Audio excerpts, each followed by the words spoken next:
I thought I would give you a very brief background of my history, and I started my career in advertising. So I really enjoyed listening to the previous speakers because I now have built and run a market research company. So I work kind of alongside Joan in lots of ways, but I also came from the creative advertising side. So that's actually where my career started. And in fact, my first ever ad was the Mr. Hart, What a Mess, the Stainmaster ad. Does anyone remember that? It's awesome presenting to old people, right? Because I was at university yesterday doing the graduation ceremony for Monash University in Melbourne, and they were just going, what? Never heard of that. And Milk, legendary stuff, which you may not have seen. So that was a Randy milkman that bonked half the neighbourhood on the strength of milk. So that was down in Victoria. Uncle Tobys, I started working with them when they were probably a stodgy oats and cereal manufacturer. And by the time we'd finished our journey together, they were one of Australia's preeminent sports marketing companies. Just Jeans was very interesting. Anyone here called Jan? Not Joan, Jan. So apologies on that one. Not Happy Jan was one of mine. And we worked obviously in FMCG in terms of Yoplait, Adidas and lots of different clients. I affectionately refer to these guys as my back bottom client. And of course, I call them my back bottom client because I've also got lots of experience with my front bottom client. And I love it when I talk to a room full of boys because at this stage they're all going, la, la, la, la, what's she talking about? Look at the ceiling. And then I moved on to what some may say are kind of very big bottoms of all, and that is government, both in terms of state and federal. And so I've been working with them for 13 years since I started Essence. And I suppose the interesting thing for me, so having come from the creative side, and as much as I have respect for the evidence base, and I'm here in a university talking about a place that's dedicated to building an evidence base, I also probably have, and my love of social marketing came around from a bit of a healthy kind of disregard for evidence. Because essentially, particularly a creative arts like advertising, if you want someone to do something different tomorrow than they did yesterday, and you want to put a proposition in front of them in the form of advertising, which is only one form of the range of interventions in behavioural change, I understand that. But I suppose I've seen lots of cases where, really interestingly, the evidence doesn't stack up. So I don't know if anybody remembered a Libra ad that we did for tampons with a guy, first of all, a guy in a tampon ad, playing with a cat, right? Animals and men. And so pretty much 25 of the 30-second ad had him dangling the tampon. Does anyone remember this? And the cat was playing with it. And at one point, the girl did come home and look at him and just went, idiot. And that was basically the ad. So in terms of claims that we might have put through research, which we did in fact put through research and tested extensively, the difference between our tampon and other tampons, we were also the people that did the one with the all-over cover that helped stop fluffing, so on and so forth. What did that ad say? Pretty much bugger all. What did it do? 8% lift in sales. 8%. We hadn't seen that type of growth for some time.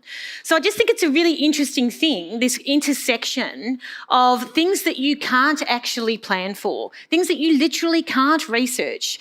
And there is absolutely an argument that says that at times the creative execution can cause specific and active behavioural change. And I think we as an audience need to understand that. We need to be aware of it. And I think also, as Joan did talk about earlier, and I've heard Sharon speak about before, having a commercial background in the way that we approach behaviour change is really critical. So I would like to share a couple of the thoughts about social marketing and I guess the learnings that I've had over many years of doing this. As I said, in the last 13 years, I've done hardcore social change research. So I went from the execution side in advertising into the pure research side. And we do a lot of work, as Joan's agency does, with federal government and a heap of social and behavioural change work. And so it's been a very interesting intersection for me, and I'd be very happy to share some of those findings. I do just want you to have a quick look at this. Rise and shine. Yes, it's a wonderful feeling to wake up bright and fresh. To be able to sit down to a good hearty breakfast. And to light up and enjoy, really enjoy, your first cigarette of the day. It's a wonderful feeling to take your work in stride and handle it well. And in moments of tension, to sit back, light up, and enjoy the good taste of a truly fine cigarette. How often during the day you reach for that Philip Morris cigarette? When the pressure is on to get a problem finished in a hurry? When you present your work during an office conference. When you discuss business over the luncheon table. When you're homeward bound at day's end. Or during a friendly game of bridge with the neighbors after dinner. And in the quiet hour before bedtime. And how comforting to know that all day long, every Philip Morris you smoke brings you the same mellow pleasure, leaving your sense of taste fresh, your throat clean and comfortable. Truly enjoy every cigarette you smoke all day long. And we promise you'll be glad tomorrow you smoked Philip Morris today. Oh my God. Don't you love advertising? That is what we call nowadays an overclaim. So I think what's interesting about that is that certainly advertising, and in fact our discipline, went through a period, maybe some of us haven't quite come out of it yet, that says all you have to do is tell people what to do, right? And if you explain to them how to use it, then, we'll be right. Behaviour change will happen. So what was the mnemonic device that they used in that ad to explain the product? Clocks, absolutely. Although I'm not sure what happened to the woman, because she was there for the friendly game of bridge with the neighbours, but by the time he went to bed, she was gone. She was obviously in the kitchen baking muffins or something. I don't know. But, we use clocks. So you use a product here, here, here and here, and this is how it works. And in that day, that was actually okay because it was post-war. We'd been through a period of rations. Suddenly there was choice on the supermarket shelf or in other places that we didn't have before. It was before we disappointed consumers by giving them, peanut butter lids that the yellow plastic shaving came off, or frozen blueberries that infected you or whatever. And people were quite trusting, and they actually did do exactly what they were told. And that was fine, that was then. And that's not how it works now, for all the reasons that we know. So understanding where advertising has moved as well, I find it very interesting when we start talking about behaviour change, having been an old person that's worked in advertising for many years, and they look at us and say, advertising, yes, because now, of course, we do behaviour change and behavioural economics. And I'm kind of tempted to go, what did you think we were doing?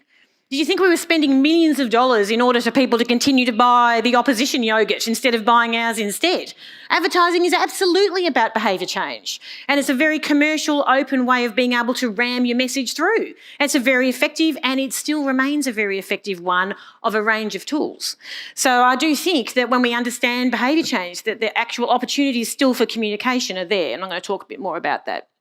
But a couple of effective lessons I've learned around behaviour change, and the first one we've heard a lot about it today, is about knowing your target audience. And as Joan also said, if we talk about segmenting the target audience, so if we did that in commercial land, right, we would look at as tight a segment as heavy, medium and light users. And we might look at light users in a frequency distribution curve. We'll know exactly how many of them there are. We'll measure them and we'll make a decision that, okay, if you're only buying muesli bars once every 6 months, what is the point of aiming our communications at you? Because even if we could double, let's get really excited and say we're going to triple your volume. So we're going to do all this advertising and the range of other interventions at you to triple the return. You're going to go from buying 1 box of muesli bars to how many? Is that a great return on our effort, on the investment of all we do, not just the advertising? Instead, we're going to look at where the bulk is, and we may find that there are mothers out there that are buying 20 muesli boxes of bars of muesli bars a month, and we'll go, okay, to get her to buy 1 more, isn't that hard? So we understand to a much greater degree, I believe, than we do in social marketing, exactly what the drivers are of each of the segments. I quite often will talk to our customers in government as the frequency distribution curve of all people, right? You will have 0 to 10% of people who are your lovers.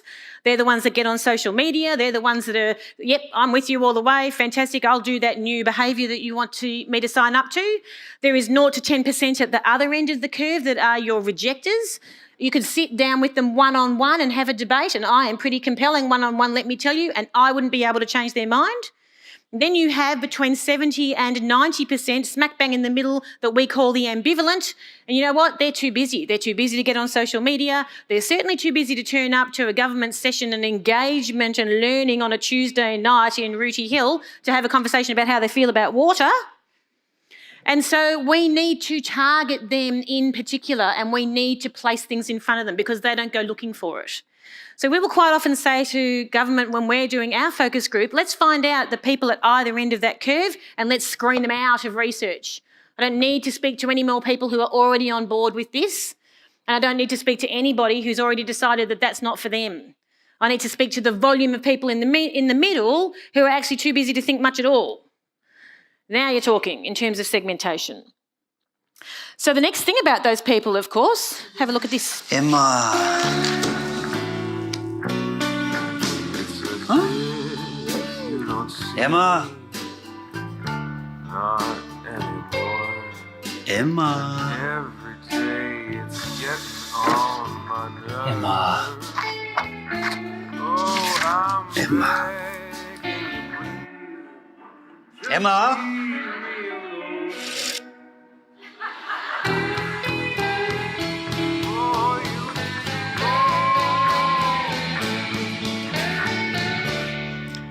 So I really love that ad because what it highlights for me is that people do what people do because they want to do it.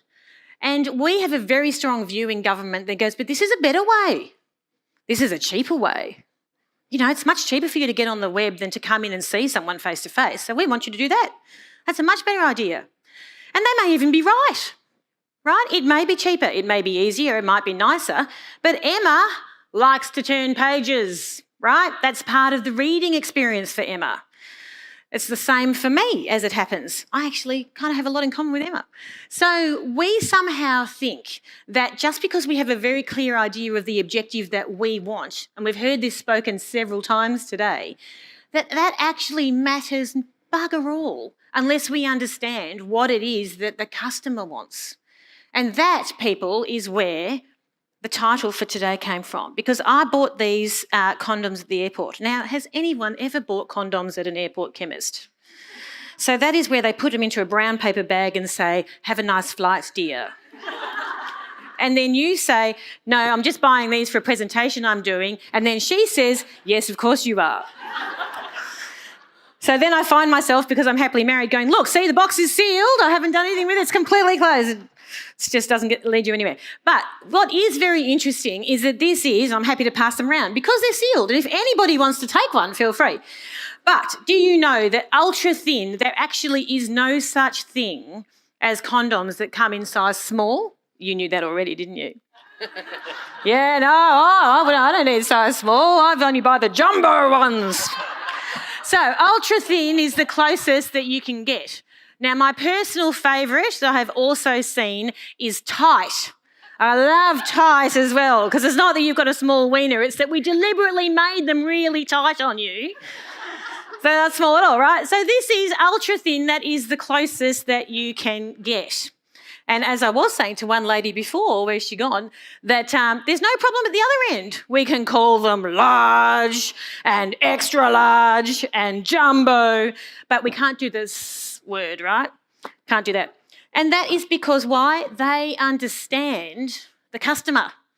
Because how embarrassing is it for the guy to rock up and buy the, size small condoms? Imagine before the days of barcodes and the price fell off.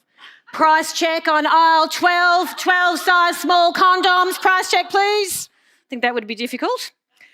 And of course, lots of women buy condoms as well, don't they?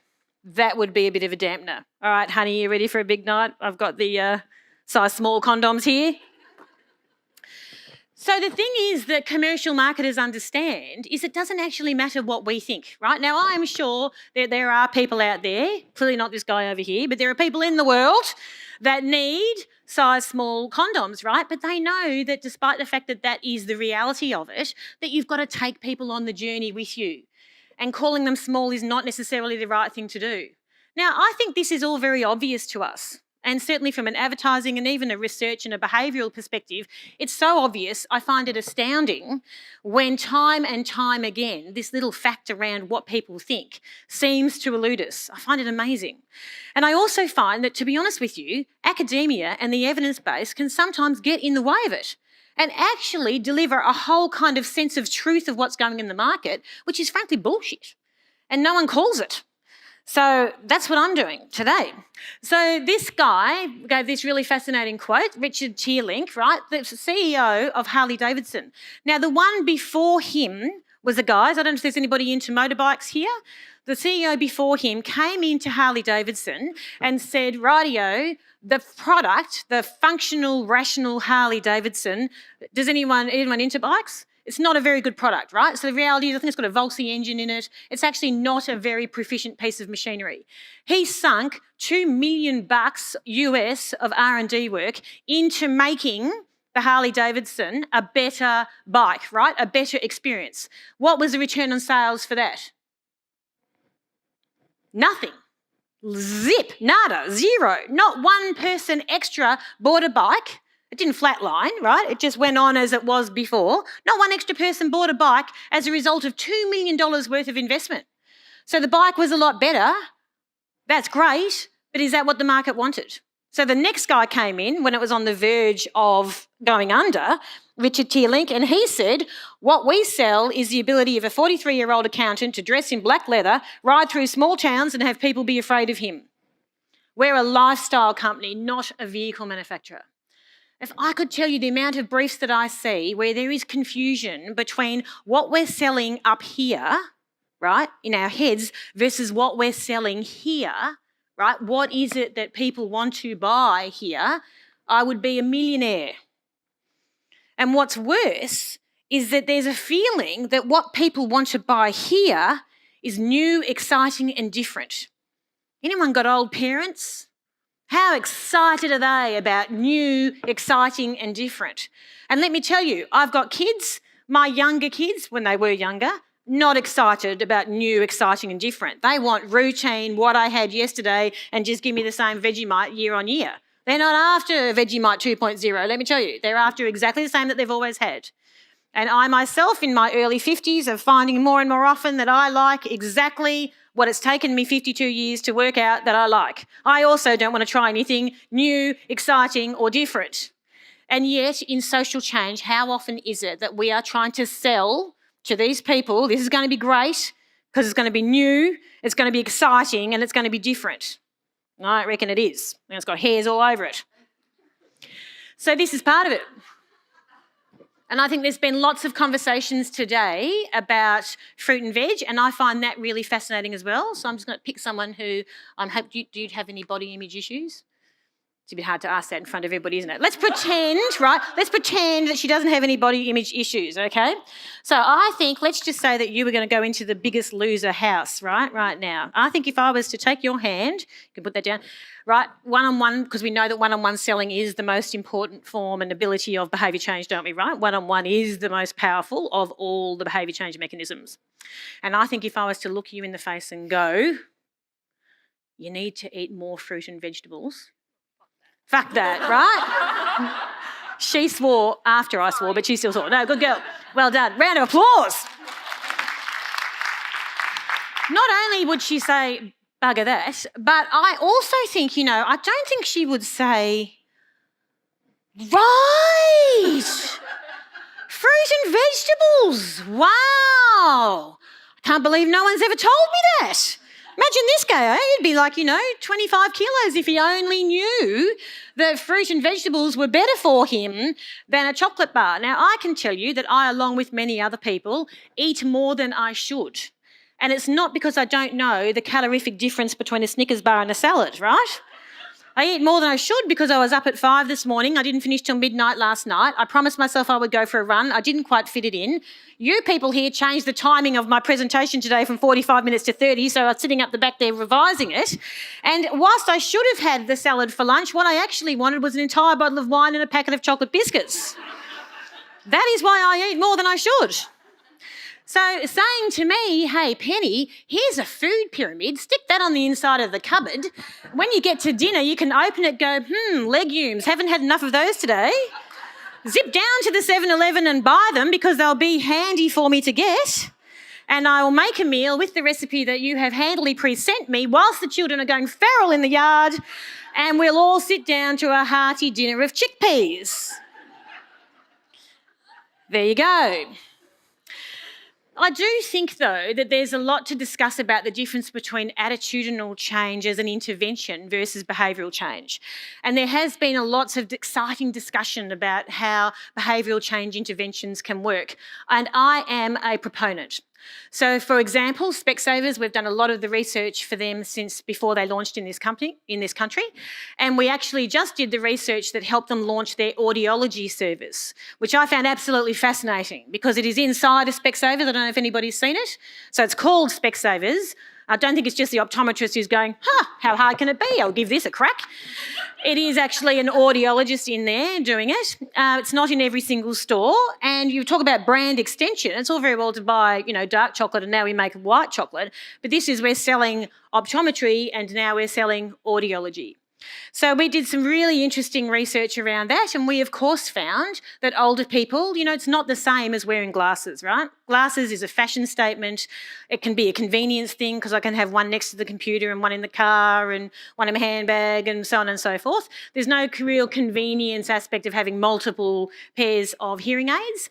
And in fact, for most people, what it actually does is just tells you you're old and disabled. So they have a massive image problem. Now, we could advertise that till the cows come home, and that is going to be difficult for us. We assessed on the basis of the research that we did that it's going to be difficult to get behavioural change. However, in our research, what we did identify was the perfect opportunity because it just so happens that people who have hearing issues also have eye issues. So what about when they come in for their eye check, whilst they're sitting in the seat and captured, we just go, hey, we're going to do a free hearing test. Oh, you don't want one? That's okay, it'll be over in a second. Let's just do hearing degradation, you probably should get them checked and let's move straight into it. Whilst wife is standing there going, yeah, absolutely, because he's got the television up to, sub-zero amounts of explosion. And I've been telling him for, 2 years, speak up, I can't hear you when when I'm trying to talk to him. So what we'll do is we'll use a behavioural intervention that's got nothing to do with changing attitudes. We will just take advantage of the moment once you do the journey mapping, of the time when they're here, and we will take advantage of that and we will put in a behavioural intervention. And that has been an extremely successful behaviour change campaign. I would also say, though, that we have done and still continue to do just as many behavioural change campaigns that do use attitudes as the intervention. Let's change the attitudes first and then we'll see a change in behaviour rather than the other way around. Now, there are lots of nudge agencies that I talk to and hear about who are completely signed up to, no, you've got to change behaviours first and then attitudes. There's lots of ad agencies I speak to who say, no, you've got to change attitudes first and then behaviours. As a consultant, where am I? My whole practice, smack bang in the middle. It depends. So I think we have to be careful about signing ourselves up to saying this is how it works every time. Because then you sign yourself up to going, we're doing mass markets, right? And you get lazy and you don't segment and say, who are we specifically speaking to? And if you sign yourself up to going, it's all about behavioural change and you don't think about the opportunity for attitudinal change, I think you're doing yourself a disservice. If you jump on the bandwagon and go, advertising's useless, it doesn't work anymore. And I also think if you cling on to advertising and say that's the only way that we're going to make a change, that's pretty silly too. What you have to have as a behavioural change practitioner is a completely open mind. And you have to approach every single campaign, when I say campaign or project, as if it is different. Does that mean it's high touch? Does that mean our labour is heaps higher than what it is because we can't set and repeat and just do the same as what we did for cigarette smoking when we talk about, using water? Yes, every time we have to sit down and start at ground zero and think about, map the journey and work out what we can do differently. Now, for Ambulance Victoria, we found that we had a large number of people who, young men in particular, who were ringing the ambulance for non-emergency reasons. I actually went out with the ambulance guys and was absolutely horrified to attend a bloke on a Saturday afternoon who was 27 and had a sore arm. He rang the ambulance because he had a sore arm. And so the mica guy, a highly trained person, out of the $20 million ambulance that we just climbed out of, said, how long has that been sore for, mate? And he said, about 8 months. And he rang an ambulance on a Saturday afternoon because he couldn't be bothered finding a doctor. Not to mention the person who got a vibrator stuck up his bottom. But anyway, I won't talk about that one. So We could have done intervention work, right? We knew the cohort. We knew the cohort of who was more likely to call for non-emergencies. So we could have done some very specific behavioural intervention work with that cohort.